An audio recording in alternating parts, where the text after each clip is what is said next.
ప్రభువైన యేసుక్రీస్తు నామములో అందరికి శుభములు పలుకుతూ నేటి బంగారు ప్రగతి ధ్యానంలో ఎక్కువ ఆత్మీయ సత్యాల్ని గతంలో చెప్పినవే మళ్ళీ మర్చిపోయిన అనుభవంలో జ్ఞాపకం చేసుకుంటూ చక్కని మాటల్ని చెప్పాలని కోరుకుంటూ మరి క్రైస్తవ జీవితంలో మరి ప్రతి అనుభవంలో ప్రభు నడిపించే దేవుడని మనం బిణుకోలను చెప్పడానికి ఆశిస్తున్నానండి.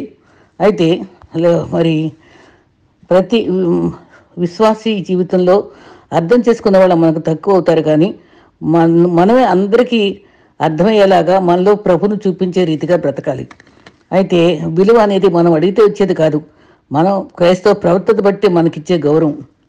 పరిస్థితులు మనిషిని ఒంటరిగా చేసినా దేవుడు ఎప్పటికీ మనకి ఇమ్మానుయేలుగా తోడుగా ఉంటాడు. మనుషుల అవసరానికి వాడుకొని వదిలిపెట్టేస్తారు, కానీ దేవుడు వాడుకొని వారి మధ్య మనల్ని ఘనపరుస్తాడు. దేవుడి శోధనలో నీకు అనుమతిస్తే వాటి నుండి నీకు విజయం సాధించడమైనా నేర్పిస్తాడు, లేదా ధైర్యంగా వాటిని ఎదుర్కోవడం నేర్పిస్తాడు. కానీ మనకు కావాల్సింది అచంచల విశ్వాసం. వాక్యము ఎవరూ సరిదిద్దలేనంత ఖచ్చితమైంది, అందుకే అది అందరినీ చక్కగా సరిదిద్దుతుంది. ఈ లోకంలో పేరు సంపాదించాలంటే డబ్బు ఖర్చు పెడితే చాలు, కానీ పరిశుద్ధ జీవగ్రంథంలో పేరు సంపాదించాలంటే మన జీవితం అంతా ఖర్చు పెట్టాలి. వాక్యంతో జీవితంలో లోపాలు సరిచేసుకుంటూ ఆత్మీయ జీవితాన్ని కట్టిన వారు దేవుని దగ్గర ఉన్నతమైన జీతాన్ని పొందుతాం. ప్రతి క్రైస్తవుడు చేయవలసిన ప్రార్థన ఏంటంటే దేవుని వాక్యంలోని అద్భుతమైన విషయాలు గ్రహించుట వరకు మరి జ్ఞానం ఇవ్వమని దేవుని అడగాలి. మరి దేవుని పనిలో నిజమైన ఆసక్తి, మరి నశించిపోతున్న ఆత్మను రక్షించాలని తపన కావాలి. లోకము యొక్క పేరు కోరుకోకూడదు, లోకాశలకు లొంగకూడదు, జీవపు డంబము చూపించకూడదు. సహోదరుని కొరకు ప్రాణం పెట్టేది, ఎప్పుడు ప్రభు యేసుక్రీస్తు కొరకు పరితపించే మనసే నిజమైన ఆసక్తి. ఆ అనుభవాలు మనకు తప్పకుండా కావాలి.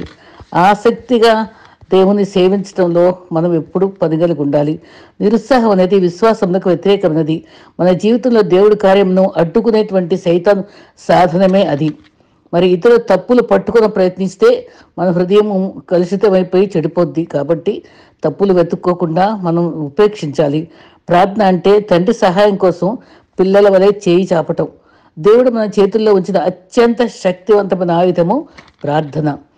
ఒకరి నడవడికకే దేవుడు అది మనం సరిగ్గా నడిచామనుకోండి, అది నోటితో చెప్పలేదు ప్రసంగం అయిపోద్దంట. ఆశ ఉంటే అవకాశం దేవుడు ఇస్తాడు. నువ్వు చూపించవలసింది నీలో ఉన్న సామర్థ్యం కాదు, కానీ నీలో ఉన్న క్రీస్తు యొక్క సామర్థ్యాన్ని చూపించాలి. నీలో నువ్వు చూసుకుంటే నిరాశ కలుగుతుంది, లోకం వైపు చూస్తే బాధ కలుగుతుంది, క్రీస్తు వైపు చూస్తే నెమ్మది కలుగుతుంది. అది గుర్తుపెట్టుకుందాం. మరి స్వచ్ఛమైన బంగారం పరిపూర్ణ ఆకారం పొందాలంటే కాలక తప్పదు, కరగక తప్పదు, నలగక తప్పదు, దెబ్బలు తప్పవు. మన జీవితంలో కూడా ఒక స్థానం పొందాలంటే రకరకాల శ్రమానుభవములు గుండా పోవాల్సిందే. దేవుడు మనకి అది అద్భుతమైనటువంటి ప్రతిఫలం ఇస్తాడని దేవుణ్ణి మనం నమ్ముకొని జీవించాలి. ప్రతి అనుభవంలో గ్రహిస్తూ విశ్వాసకు దేవుని యొక్క నడిపింపు చాలా అవసరం. దేవుడిని నడిపించే మరి ఉపదేశంలో ఎన్నో చక్కటి వాగ్దానాలు ప్రభు ఇచ్చాడు. సామెతలు 3:6 మరి ఉపదేశం చేస్తాను, నువ్వు నడవలసిన మార్గం నీకు బోధిస్తాను, నీ మీద దృష్టి నుంచి నీకు ఆలోచించి చెప్తా అన్నాడు. మరి మూయబడిన తలుపుల్ని దేవుడు తెరిచే దేవుడు ప్రార్థన ద్వారా. కాబట్టి ఆయన హస్తం తన బిడ్డలు తోడుగా ఉంచుకొని అద్భుతాలు చేయిస్తుంది. కీర్తన 38 కూడా అదే భావం ఉంది. అయితే ఆలోచించే దేవుడు మనస్ఫూర్తిగా తగ్గింపుతో మనం దేవుని దగ్గర వేడుకోవాలి. ఆయన కార్యాలకు ప్రాధాన్యత ఇవ్వాలి. దేవుడు నీకు ప్రొవిజన్ ఇస్తాడు, ప్రొవైడ్ చేస్తాడు, ప్రొటెక్షన్ ఇస్తాడు. సంపాదన ఉన్నప్పుడే కాదు, పోగొట్టుకున్నప్పుడు కూడా దేవుణ్ణి మనం స్తుతిస్తూనే ఉండాలి. మరి దేవుని యొక్క అనుభవాల్లో మనం మరి ప్రార్థనానుభవంలో మరి ఎక్కువ తీవ్రతతో ప్రార్థించడం కూడా నేర్చుకోవాలి. ఎట్టిన ప్రభు నామంలో ప్రార్థిస్తే మనకు ఆరోగ్యము, ధనము, సమాధానము, పోగొట్టుకున్నవన్నీ దేవుడే ఇస్తాడు, అనుగ్రహిస్తాడు. దిక్కులేని వారిగా ఉన్నా సరే, రోగి అయినా సరే కనుకరిస్తాడు, ఆశ్రయిస్తే దీవిస్తాడు. కరువు కాలంలో ఆకలి దప్పుల నుంచి కాపాడతాడు. 2 దినవృత్తాంతాలు 16:9 ఉందన్నమాట. దేవుడు మూడవదిగా దేవుడిని కాపాడుతాడు. దివారాత్రులు కాపాడేవాడు మన దేవుడే. మరి కరోనా టైంలో మరి సొంత వారు కూడా మరి ఫ్యూనరల్ అటెండ్ లేని అనుభవాలన్నీ ఎదుర్కొన్నాం. ఎంత భయంకరమైన దినాలు మనం దాటాం. దేవుడు మన అందరినీ రక్షించుకున్నందుకు స్తుతించాలి. యెహోవా పట్టణం కాపాడిపోతే ప్రయాస వ్యర్థమే. మరంట ఆకాశంలో మరి సూర్యుడు చంద్రుడు కూడా అక్కడ సమయంలో వాటి యొక్క క- వెలుగు తప్పుతుంది కదా. అక్కడ సమయంలో ఎన్నో మార్పులు ఉంటాయి. వాటికి మనం సిద్ధపడే ఉండాలి. ఆకాశంలో ఏం పడబోతున్నాయో ఆలోచించుకుంటున్నామా? గాలి వెలుతురు కరువైపోతాయి, ఆకాశ శక్తులు భూమి మీద పడిపోతాయి. దేవుడు మనల్ని కాపాడాలి. మనం రోజు ప్రార్థించుకోవాలి. మరి నీతిమంతులు ఉన్న పట్టణాన్ని దేవుడు కాపాడే దేవుడు కాబట్టి మనం ఆశ్రయించాలి. 34 కీర్తనలో యెహోవా యందు భయభక్తులు గల వారి ఎడల ఆయన దేవదూత కావలి ఇచ్చి రక్షిస్తుందని ఎంత అభయం ఇచ్చారండి.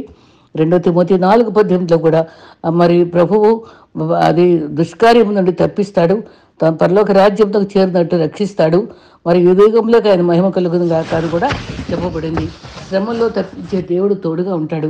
మనం ఎదుర్కొనే బాధలు తొలగించే దేవుడు. యోబు కూడా 7:3లో ఆశ లేకయే జరుగు నెలలను నేను చూడవలసి వచ్చింది, ఆయాసంతో కూడిన రాత్రులు నాకు నియమించబడున్నాయి, నేను పడుకున్నప్పుడు మరి ఆ రాత్రులు మరి ఎదుర్కొంటున్నాను. యోబు నిరాశతో బతికాడు. బాధపడటం మనకు మేలుగా భావించుకోవాలి. అగ్నితో శోధింపబడినప్పుడు బంగారం కూడా ఏ విధంగా శుద్ధి చేయబడి షైనింగ్ వస్తుందో అటువంటి బంగారాన్ని కూడా మనం పరలోకంలో కాళ్ళ దగ్గర బంగారు వీధుల్లో తిరిగేటువంటి ధన్యత ఇస్తాడని చెప్పుకుంటున్నాం మనం. అందుకని మనం చేయవలసినటువంటి పోరాటాల్లో శ్రమల్లో లోకాన్ని జయించే స్థితి ప్రభు మనకి అభయం ఉండి మనకు దగ్గరుండి మనకు అన్ని అనుకూలంగా మనల్ని మార్చగల దేవుడు మనకు తోడుంటాడు. శ్రమల్లో కూడా మనం శ్రమలు ఎదుర్కొన్న మరి హెబ్రీ బాలురకు 4వ వ్యక్తిగా లేడా, మరి శుభభవన్లో లేడా, అన్ని అనుభవాల్లో మరి పౌలు శిలలు చెరసాల్లో ఉన్నప్పుడు, పేతురు చెరసాల్లో ఉన్నప్పుడు తప్పించబడలేదా? మన బాధల్లో ఆయన తప్పక తప్పిస్తాడని నమ్ముకుందాం. మనకు అధికారం, బైబిల్ నమ్మదగిన పరిశుద్ధ గ్రంథం కదా.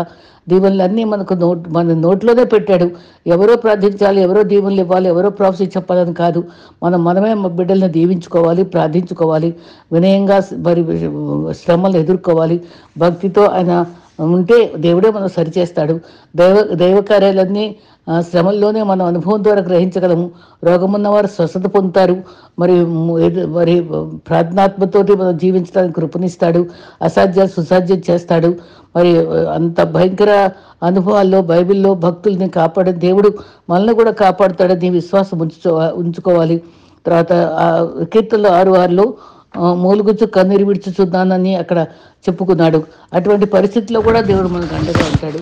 శ్రమలో దావీదు తప్పించుకున్న అన్ని బాధలు తప్పించుకొని స్థిరంగా సింహాసనం స్థిరపరచబడే రీతిగా దేవుడు అతను దీవించలేదా? అందుకే ఇంతగా దీవించడానికి నేను ఏపాటి వాడను, నా కుటుంబం ఏపాటిదని ఎంతగా తగ్గించుకున్నాడండి. శ్రమలో దేవునిపై ఆధారపడే స్థితి కలిగిస్తుంది. యెషయా 30:15లో శ్రమ విశ్వాసాన్ని సమీపిస్తుంది, అప్పుడు దేవుడు మనకు అభయమిస్తాడు. శ్రమని నిరీక్షణలోనికి, శుద్ధ హృదయంలోకి స్వస్థత ఇచ్చి మనల్ని నడిపిస్తుంది. 1 పేతురు 4:12 శ్రమల పాలైనప్పుడు ఇతరులను బాగా అర్థం చేసుకునే మంచి మనసు కూడా దేవుడు మనకిస్తాడు. తగ్గింపునిస్తాడు, వినయం ఇస్తాడు. 2 కొరింథీ 1:3 నుంచి కూడా వినయం ఇస్తాడు. శ్రమలు అన్నీ తప్పించుకున్న తర్వాత 2 తిమోతి 2:12లో గొప్ప ఘనత ఇస్తాడు. ప్రకటనలో కూడా ఎంత ఘనత ఇచ్చాడో మనకు స్పష్టంగా చెప్పబడింది. ఏంటంటే ఆత్మల కాపరి, మరి మన కన్నుల బాష్పబిందులు తుడుస్తాడు. ప్రకటన 21:4లో ఎంత అభయం అండి. మరణం ఇక ఉండదు, దుఃఖమైన ఏడిపోయినా వేదనైనా ఉండదు. ఆ సంగతులను గతించిపోయిన తర్వాత సింహాసనం వచ్చి స్వరము చెప్పుటే విన్నాడు. అక్కడ ప్రకటన 22:3లో ఇక మీదట శాపగ్రస్తం ఏంది ఉండదు. గొర్రెపిల్ల యొక్క సింహాసనం దానిపై ఉంటుంది. మరి దాసులు ఆయన ముఖదర్శనం చేస్తారు. ఆయన నామం నొసలపై ఉంటుంది. మరి దీపకాంతి మరి అక్కర్లేదు, ఇక ఆయనే కాంతిగా ఉంటాడు. ఆయన రాజ్యం ఏడతాం, మనం కూడా ఆయనతో పాటు రాజ్యం ధన్యత ఇస్తాడు. భూమిపై మనకు బ్రతికినప్పుడే ఆయన నీతి సూర్యుడు ఆవరించి నీతి సూర్యుడు మనపై ఉదయిస్తాడు. ఆయన రెక్కలు ఆరోగ్యం ఇస్తాయి, నెమ్మదిస్తాయి. ఇక్కడే మనకు పరలోక ఆనందాన్ని ఇచ్చే తోడు మనకు దేవుణ్ణి పెట్టుకోవాలి. మనం మరి నిరీక్షణతో భయం లేకుండా దేవుడు తోడుగా ఉంటాడని నమ్ముతూ మన బలహీనతలు ఉంటే క్షమాపణ అడుక్కుంటూ సరిచేసుకుంటూ పవిత్ర హృదయంతో దేవుని అడుగుతున్నాం. మరికొన్ని హెచ్చరికలు కొలసీ పత్రికలో మనం చూస్తాం. జీవిత యాత్ర దేవుని బిడ్డలుగా కొనసాగించాలంటే కొంత జ్ఞానం కావాలి. క్రీస్తు మనకు జ్ఞానం లేని వారిగా ఉంటున్నామని జ్ఞాపకం చేస్తాడు. మరి మన దేవుడే క్రీస్తే మన జ్ఞానం. ఒక కిరీట విలువ దాన్ని పొదగబడే రత్నాలతో ఉంటుంది కదా. దేవుడు మనకి దయా కిరీటం ఇస్తాడు, మరి మహిమ కిరీటం ఇస్తాడు. ఎన్నో కిరీటాలు ఇవ్వడానికి సిద్ధ మనసుతో ఉన్నాడు. మరి చెప్పులు షాప్కి వెళ్ళి మనకి సిద్ధ మనసు జోడమంటే ఇవ్వరు కదా. అది మనకు సిద్ధ మనసు జోడు ప్రభు ఇవ్వాలి. కరుణ కటాక్షం దయా కిరీటంగా ఇచ్చే దేవుడు. కొత్త వస్తువులు అందరూ ఇష్టపడతాం. మరి మనకి ఆదరణతో కూడినటువంటి మరి మరి ఎవరైనా చనిపోతే మనం ఆదరణ కోసం బట్టలు కూడా ఇచ్చి వాళ్ళని సంతోషపెట్టాలని చూస్తాం.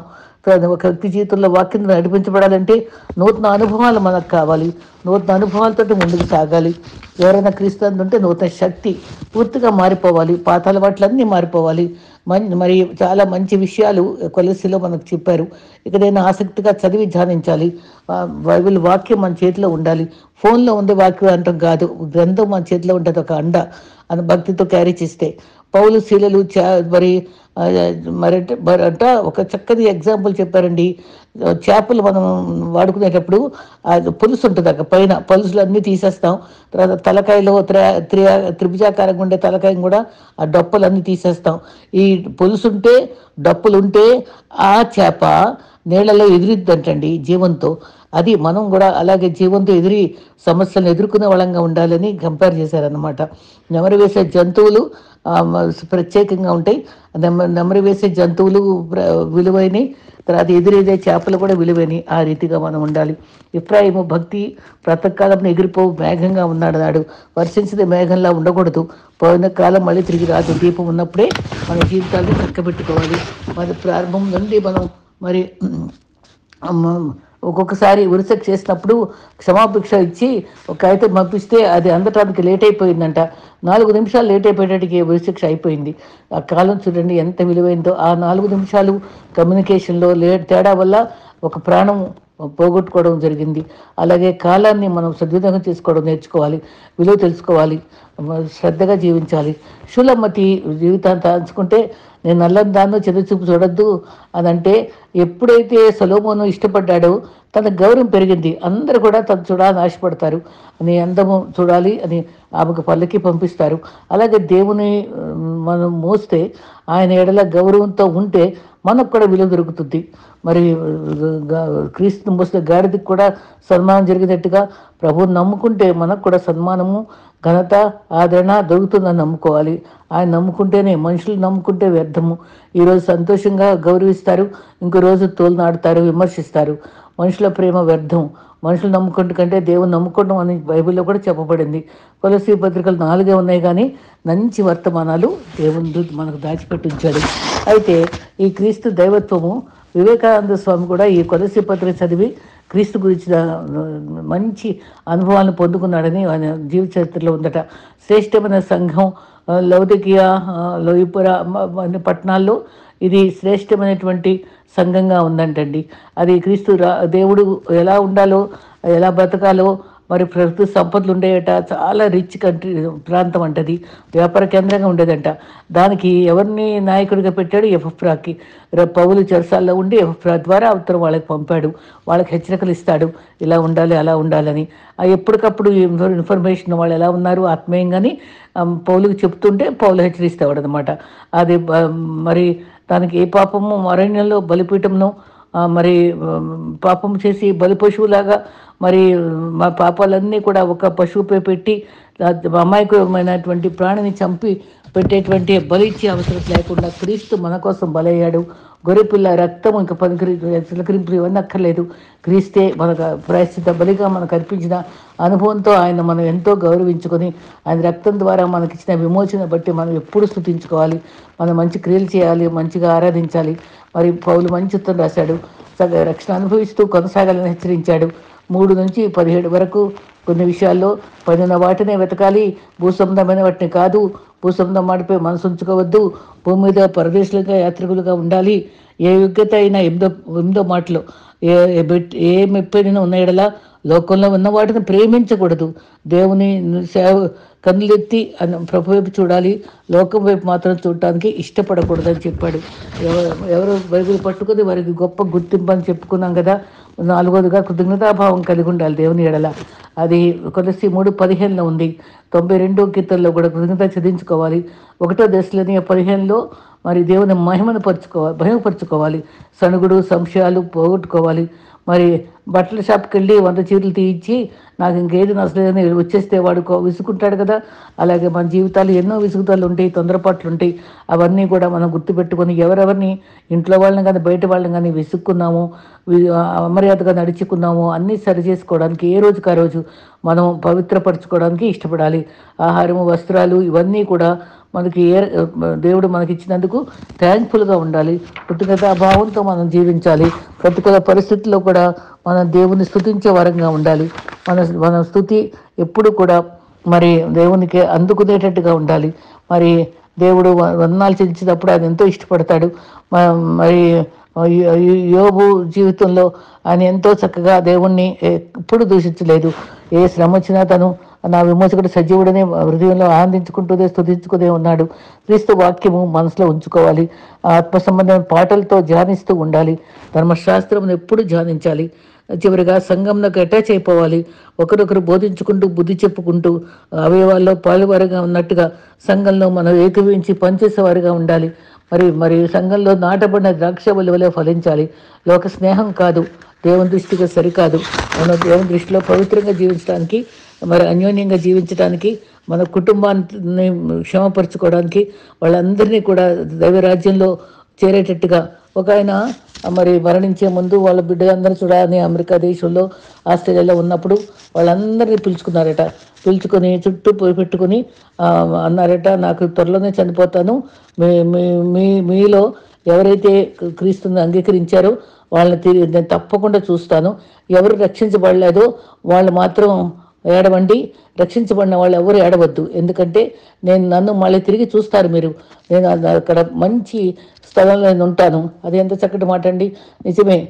మరి పిలిపి పత్రిక 1:21 చావైతే లాభం అన్నాడు. ఏంటి లాభం అంటే ఇక్కడ స్థలము అక్కడ మార్చబడుతుంది, అక్కడేమో విశ్రాంతి దొరుకుతుంది, పరిశుద్ధంగా ఉంటాము, క్రీస్తుని ముఖముగ్గా చూస్తాము, మహిమ దేహాలు ఉంటాయి, బంగారు వీధిలో తిరుగుతాము, మనకు ప్రతిఫలం ఇస్తాడు, ఆయనకు మన జీతం ఇస్తాడు. ఎందుకని మరణం అంటే ఎంతో విలువైందని పౌలు చెప్పగలిగాడు. కాబట్టి మరణం అంటే ఎంతో భయపడాల్సిన పని లేదు. కానీ మనం ప్రియులు దూరం అయినారే దుఃఖం ఉంటుంది. అందుకే కదా ప్రియమైనటువంటి కుటుంబంలో లాజరు చనిపోతే యేసు ఏడ్చాడని ఉంది. కానీ మనం ఏడవటం తప్పదు. కానీ మనకు నిరీక్షణ గొప్పది. మన వాళ్ళు మరి ప్రభు దగ్గర ఉన్నారు అంటే అదొక గొప్ప అభయం మనకి. మనం ఈ శ్రమలన్నీ వదిలిపెట్టారు, కీడు తప్పించుకొని వారి క్షేమమైన స్థలంలో ఉన్నారనే నిరీక్షణతో మనం బ్రతకటం ఇష్టం. కాబట్టి మనం కూడా మరి ఏ సమయంలో ప్రభు మనం పిలిచినా సిద్ధంగా ఉండాలి. ప్రభు కొరకు పవిత్రంగా బ్రతకడానికి ఇష్టపడాలి. శక్తివంతమైన ప్రార్థన చేయాలి. మెళకువలన్నీ నేర్చుకోవాలి. ఈ రకంగా ప్రభువుకు ప్రతికూల పరిస్థితుల్లో కూడా దేవుని స్తుతించాలి. మరి దేవుడు ఎన్నో రకాలుగా మనకి ఎన్నో మేలుకరమైన చక్కని సలహాలు మనకి ఇచ్చారు. ఈరోజు చెప్పబడేటువంటి విషయాలన్నీ గుర్తుపెట్టుకొని క్లుప్తంగా ఇచ్చిన ప్రసంగాన్ని ధ్యానిస్తూ మనం ఈ రోజంతా ప్రశాంతంగా గడపడానికి ఆయన సన్నిధి వెతుక్కుంటూ మరి క్రైస్తవ విశ్వాసులంగా చక్కని సూక్తులు కూడా ధ్యానించుకుంటూ ముందుకు సాగిపోదాం. అట్టి కృప మనందరికీ ప్రభు అనుగ్రహించుగాక. ఆమేన్.